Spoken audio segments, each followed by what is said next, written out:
Hello guys, welcome back to our channel village Vakeel Vasavi. మీరు కనుక village Vakeel Vasavi channel మొట్టమొదటిసారిగా చూస్తున్నట్లయితే వీడియోకి లైక్ చేసి ఛానల్ తప్పకుండా సబ్స్క్రైబ్ చేసుకోండి. మనకి రీసెంట్గా ఆల్ ఇండియా బార్ ఎగ్జామినేషన్ 19కి సంబంధించి ఫైనల్కి రిలీజ్ చేయడం జరిగింది. సో దానికి సంబంధించి ఒక 7 క్వశ్చన్స్ వాళ్ళు విత్డ్రా చేసుకోవడం, కట్ ఆఫ్ తగ్గించడం జరిగింది. అట్లనే ఫైనల్గా మీకు రిజల్ట్ ఎప్పుడు వస్తుంది అనేది ఈ 2 వీడియోస్ కూడా నేను ఆల్రెడీ చేసున్నాను. చూడని వాళ్ళు ఎవరైనా ఉంటే రీసెంట్ వీడియోస్లో ఉంటాయి, చూడండి. అయితే ఈరోజు వీడియోలో ఏంటంటే, ఈసారి చాలామంది ఫైనల్ ఇయర్ స్టూడెంట్స్ అంటే రిజల్ట్ కోసం వెయిట్ చేసే వాళ్ళు, అట్లానే ఎన్రోల్మెంట్ కాని వాళ్ళు కూడా ఆల్ ఇండియా బార్ ఎగ్జామినేషన్ రాయడం జరిగింది. సో కాబట్టి వీళ్ళంతా కూడా మా ఎన్రోల్మెంట్ గురించి ఏంటి అని చెప్పి ఒకటి అడుగుతున్నారు. అలానే ఈ 7 క్వశ్చన్స్ అసలు ఎందుకు విత్డ్రా చేసుకున్నారు అంటే విత్డ్రా చేసుకోవడానికి రీజన్స్ ఏముంటాయి అనేది కూడా ఒకరైతే నన్ను అడగడం జరిగింది. సో ఈ రెండింటి మీద ఈరోజు వీడియోలో అయితే నేను మాట్లాడతాను. సో ఫస్ట్ థింగ్ వచ్చేసరికి మెయిన్గా అసలు మాకు రిజల్ట్ వస్తుందా అని అడుగుతున్నారు. ఒకటి ఆలోచించండి, మిమ్మల్ని ఎగ్జామ్కి వాళ్ళు అలో చేశారంటే మీకు ఎగ్జామ్కి వాళ్ళు రిజల్ట్ ఇస్తారని అర్థం. సో అది సింపుల్ లాజిక్ ఒకటి. ఇంకొకటి, చాలామంది అడిగే క్వశ్చన్, మేము ఎన్రోల్మెంట్ ఎప్పుడు చేసుకోవాలి, మా రిజల్ట్ సంగతి ఏంటని అడుగుతున్నారు. ఇప్పుడు జనరల్గా ఏంటంటే ఎన్రోల్మెంట్ చేసుకుంటే మీకు టెంపరరీ ఐడి కార్డ్ వస్తుంది, అలాగే ఇంకోటి పర్మనెంట్ ఐడి కార్డ్ తర్వాత వస్తుంది. అయితే మేము ఇప్పుడు ఎగ్జామ్ రాసేసాం కదా, పర్మనెంట్దే వస్తుంది కదా, ఇప్పుడు అసలు ఎన్రోల్ అవ్వచ్చా లేదా, అవ్వకుండా ఉండొచ్చా అని కూడా కొంతమంది అడుగుతున్నారు. అసలు ఎన్రోల్మెంట్ అనేది కంపల్సరీ. అది మీరు రేపు సిఓపి వచ్చే వరకు కూడా కాదు, జనరల్గా ఆల్ ఇండియా బార్ ఎగ్జామినేషన్ రాయాలంటేనే ఎన్రోల్మెంట్ కంపల్సరీ. ఇప్పుడు దాన్ని కొంచెం రిలాక్స్ చేస్తూ వితౌట్ ఎన్రోల్మెంట్ మీకు ఎగ్జామ్ రాయడానికి అలో చేశారు. సో మీరు ఇమ్మీడియట్గా ఇప్పుడు ఎన్రోల్ అయిపోవచ్చు. చాలామంది ఎప్పుడు అవ్వాలి అని అంటున్నారు. మీరు ఇప్పుడే ఎన్రోల్మెంట్కి అప్లై చేసుకుని ఎన్రోల్మెంట్ చేసుకోవాలి. ఎందుకంటే 8 to 9 months పడుతుంది మీకు సిఓపి వచ్చేసరికి. ఇప్పుడు ఏబి 19 రాశారు కదా, మీరు క్వాలిఫై అయి ఉంటే అది వచ్చేసరికి మీకు 8 to 9 months పడుతుంది. సో ఈ లోపుగా మీరు ఏం చేయాలి, మీకు రిజల్ట్ వచ్చేస్తే మీరు ప్రొవిజనల్స్ అవన్నీ అప్లై చేసుకోవాలి. అప్లై చేసుకుని ఇమీడియట్గా మీరు ఎన్రోల్మెంట్కి వెళ్ళాల్సిందే. మీరు ఎన్రోల్మెంట్ చేసుకుంటే మీకు ఏదైతే టెంపరరీ ఐడి కార్డ్ 6 monthsకి ఇస్తారో, సో దాంతో మీరు ఈ లోపుగా ప్రాక్టీస్ చేసుకోవచ్చు. Without enrollment you are not allowed to practice in any court of law. కాబట్టి మీరు ఎన్రోల్మెంట్ చేసుకుంటే సిఓపి వచ్చేలోపు మీరు ప్రాక్టీస్ చేసుకోవచ్చు. ఎందుకంటే రెన్యువల్కి టైం అయిపోయింది, అలాంటి వాళ్ళు అయితే చేసుకోకపోయినా ఇది పాస్ అయ్యారు కాబట్టి దాంతో మేనేజ్ చేయొచ్చు, అది మీరు తర్వాత అప్లై చేసుకుంటారు కాబట్టి. కానీ అసలు టెంపరరీ ఐడి కార్డ్ కూడా లేకుండా ఎలా? ఇంకొకటి, టెంపరరీ ఐడి కార్డ్ చూపించిందా రేపు పర్మనెంట్ సర్టిఫికేట్ ఆఫ్ ప్రాక్టీస్ మనకి రాదు. సో మీరు దీనికోసం ఏం వెయిట్ చేయని అవసరం లేదు. జనరల్గా ఎగ్జామ్ అయిపోయిన తర్వాత మనం ఈ నార్మల్ ఎగ్జామ్స్ అన్నీ అయిపోయి పాస్ అయ్యి ప్రొవిజనల్ వచ్చి తర్వాత ఎన్రోల్మెంట్ చేసుకుని ఆ తర్వాత ఏబి రాస్తాము. ఈసారి ఏంటంటే మీరు ముందు ఎగ్జామ్ రాశారు, తర్వాత ఈ స్టెప్స్ చేస్తున్నారు.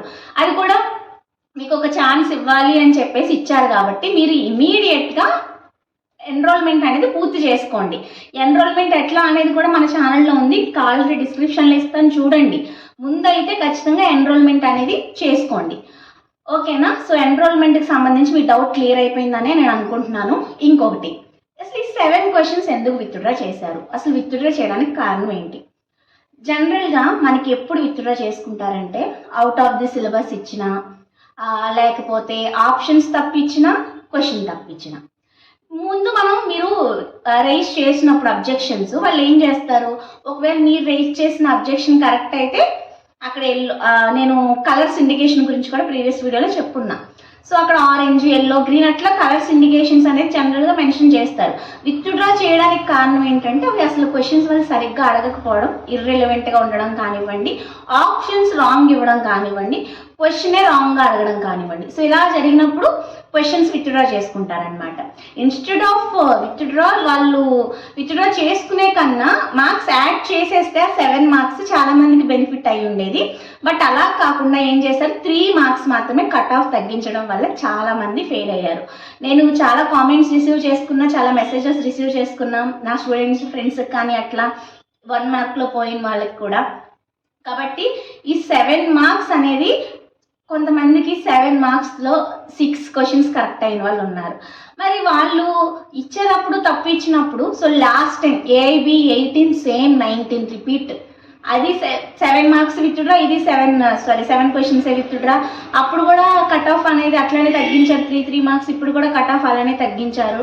కాబట్టి లాస్ట్ టైం ఎఫెక్ట్ అయిన క్యాండిడేట్స్ కన్నా ఈసారి ఇంకా ఎక్కువ మందే ఎఫెక్ట్ అయ్యారు. ఎందుకంటే ఈసారి రాసిన వాళ్ళు ఎక్కువ కాబట్టి ఎఫెక్ట్ అయిన వాళ్ళు కూడా ఎక్కువ మందే ఉన్నారు.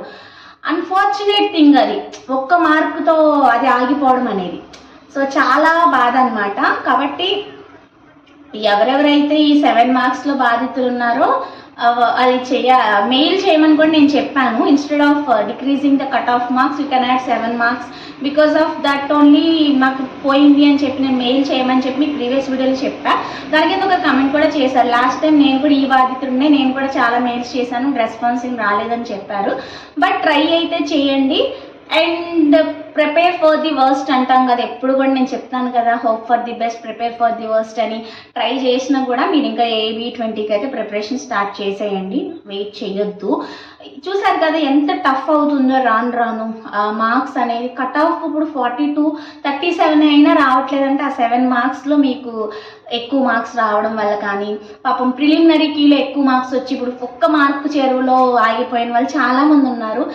ఫీల్ అవ్వకండి ఇంకెందుకంటే ఇంకా చేసేది ఏం లేదు. మీరు ఫీల్ అవుతూ కూర్చున్నా మీ ప్రాక్టీస్ మీరు చేసుకోండి. 2 years రెన్యువల్ చేయించుకున్నాను, ప్రాక్టీస్ చేసే హక్కు ఉంది, వకాలత్ ఫైల్ చేయొచ్చు, మనీ తీసుకోవచ్చు, అన్నీ ఓకే కదా. కాకపోతే 2 years దాటిపోయిన వాళ్ళు కొంచెం బాధ. ఎందుకంటే 2 సంవత్సరాలు అయిపోయిన తర్వాత you are not allowed to file any vakalatnama, కాబట్టి చాలా బాధ ఉంటుంది. అందుకనే 50 మార్క్స్ 60 మార్క్స్ వరకు మీరు బాగా పెట్టుకోగలిగితే ఎట్లాంటివి ఏమైనా జరిగినా మీకు ఏమీ ఉండదు. అది నేను చెప్పాలనుకుంటున్నది.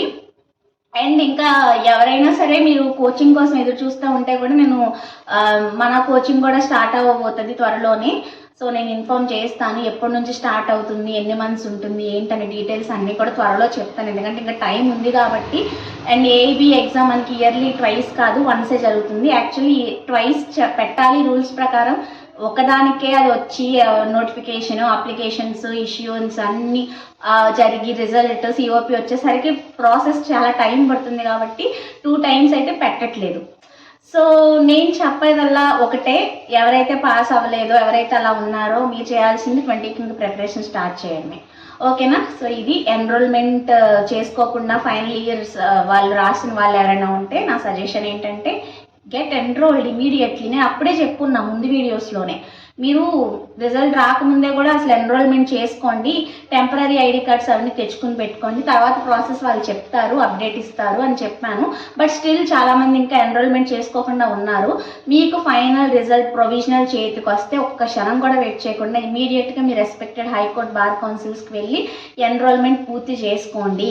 ఓత్ అయిపోయిందంటే కనుక మీరు ఇంకా ఈజీగా సిఓపి అవన్నీ తెచ్చుకొని ప్రాసెస్ అంతా మనం చేసుకుని అయితే పెట్టుకోవాలన్నమాట. So this is all about enrollment and ఈ 7 విత్డ్రాల్ క్వశ్చన్స్ ఎందుకు విత్డ్రా చేసుకున్నారు అనే దానికి నా సమాధానం.